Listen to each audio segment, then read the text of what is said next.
ප්‍රේමාන්තේනි අද දවසේ යොහාන් 8 වෙනි පරිච්ඡේදයේ එන අනාචාර ස්ත්‍රී පිළිබඳව කතාවමයි මම කතා කරන්නේ. විවිධ වෙච්ච මාතෘකා ඔස්සේ කිහිපයක් ඔස්සේ මා මේ කාරණාවම කතා කරා. අදත් කතා කරනවා ඒ කාරණාව.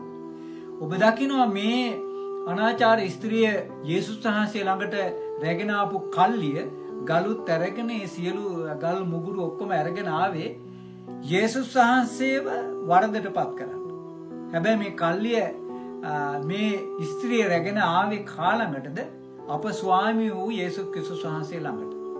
ඒ නිසා අපි දකිනවා මේ ආවා වූ කල්ලියට යේසුස් වහන්සේ වරදටපත් කරගන්න පුළුවන් කමක් ලැබුණෙත් නැහැ. ඒ වගේ මේ අනාචාර ස්ත්‍රියට ගල් ගහන්න අවස්ථාවක් ලැබුණෙත් නැහැ. ඒ නිසා ප්‍රේමවන්තිනි මෙහිදී අපි එක්තරා දෙයක් දකිනවා.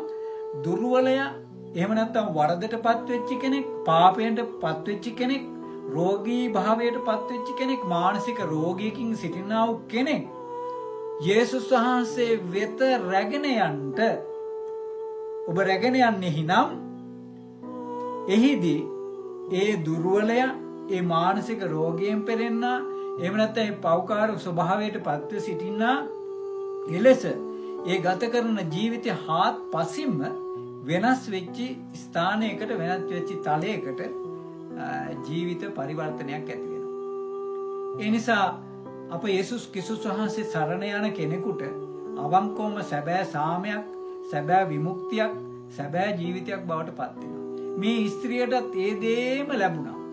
උන්වහන්සේ සරණ යමින් උන්වහන්සේගේ රාජ්‍යයේ කෙලවරක් නැති රාජ්‍යයට ගමන් කරන්නට මේ තැනැත්තිය වාසනාවන්තයක් වුණා.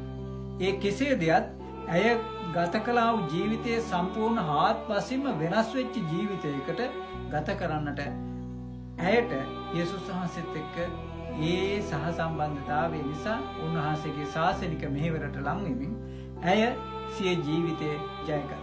ඒ නිසා මගේ යෝජනාව ක්‍රිස්තුස් වහන්සේ ළඟට කෙනෙකු රැගෙන යන්න එවිට ඔහු හෝ ඇය සිය ජීවිතයේ වෙනසක් වෙමින් සදාතනික වෙච්ච සමාදාන ජීවිතයකට පත් වෙනවා.